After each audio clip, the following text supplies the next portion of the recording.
Pre-sign na kailangan mo na talagang umalis kahit mahal mo pa. Una, kapag paulit-ulit ka nang nasasaktan sa parehong dahilan.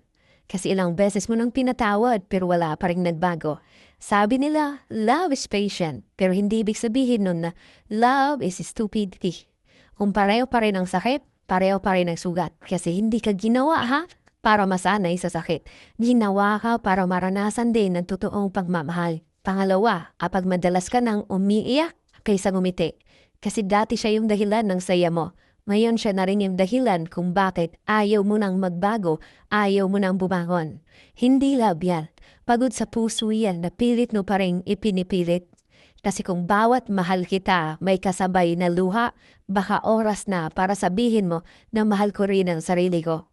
At pangatlo, kapag hindi mo na nakikita ang sarili mo sa relasyon, yung tipong lahat lang sinusunod mo, pati sarili mong halaga nakakalimutan mo na.